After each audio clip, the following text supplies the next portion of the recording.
So we all know that Donald Trump has a very short attention span. He does not like to read. He does not like to do long briefings. In fact, he's gets very bored in these briefings.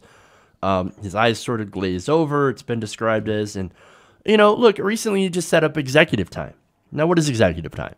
That's basically time before the start of his day that lasts into about 11 a.m. And in this time, he basically sits and lays down and watches Fox and Friends while calling his friends on the phone. It's weird, but okay. Now, executive time, turns out, leaves him less time for him to actually do work. Now, then again, of course, why work when Fox and Friends tells you exactly what to do and what to think and what kind of policies? So, look, when Saturday Night Live did that thing about Fox and Friends basically running the White House, it was pretty much spot on. They'll do a segment on whatever, and half hour later, Donald Trump will tweet about it. Policy position, he gets his policy positions from Fox News. It's crazy.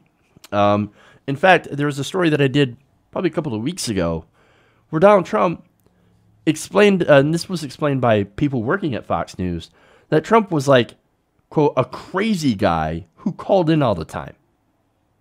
And that some of the biggest compliments that you could get from Fox News is, oh, I learned something today. He's getting policy positions from Fox News. It's insane. But anyway, so now this brings me to the Nunes memo, right? This has been something that's been talked about a lot on Fox News, Hannity especially, but of course sometimes on Fox and Friends. Now, the Nunes memo has been massively hyped up, and in it alleges that the FBI improperly sought surveillance on a former Trump campaign advisor. Now, that advisor, of course, is Carter Page. Now, Carter Page, it's no secret that he's been a Russian agent since 2013, and he's been looked into far before the Trump campaign. So they've been looking to him for a long time.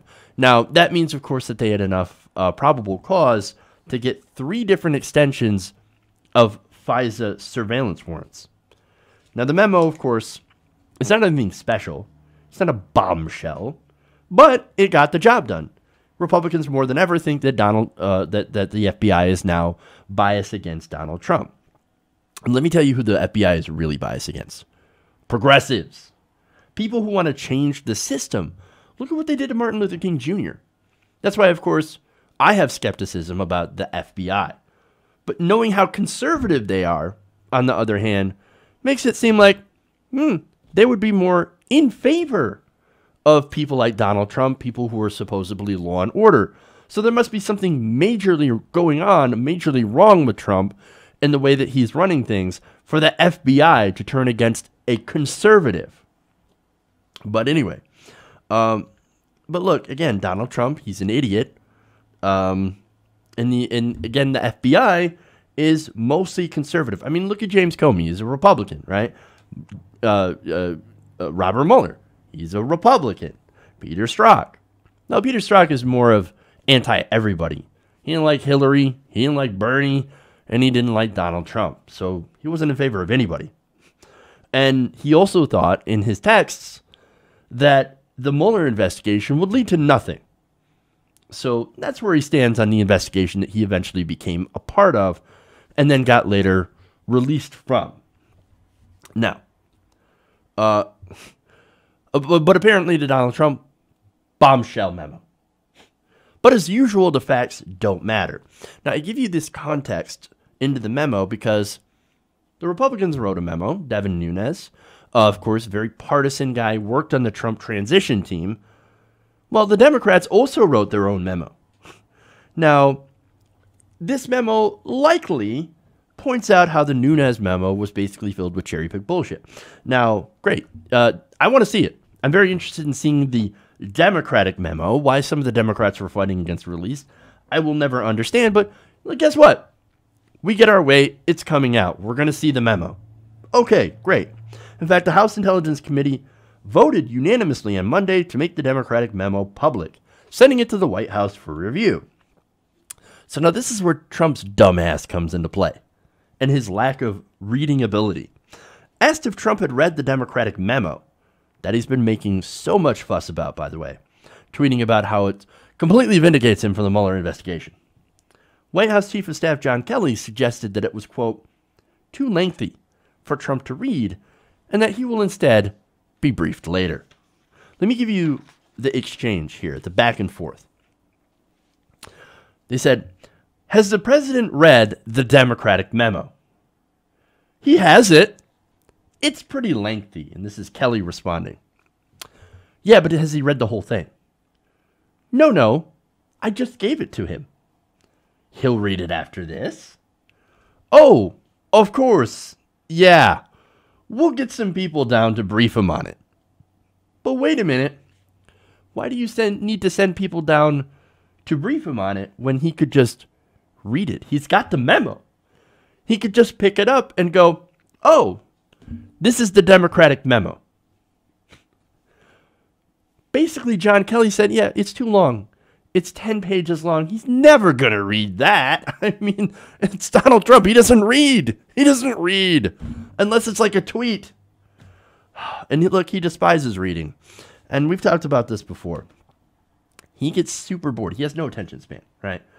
It's been noted before by Trump aides themselves, right? People working in the White House, that memos prepared for Trump have to be no more than a single page. They must have bullet points, but not more than 9 per page. And by the way, even though it's single page, they at least want to fill half of it with lots of graphics and maps. Killer graphics, to be clear. So basically, how much can you fit on a page? How much really important information can you fit on half a page in bullet points, where the other half takes up maps and graphics? Just imagine, man, like all that information that a president needs to know about the delicate nuances of any sort of diplomatic, for example, situation. Can't do that. Not with Trump. His eyes glaze over. He gets bored. Doug, can I do something else?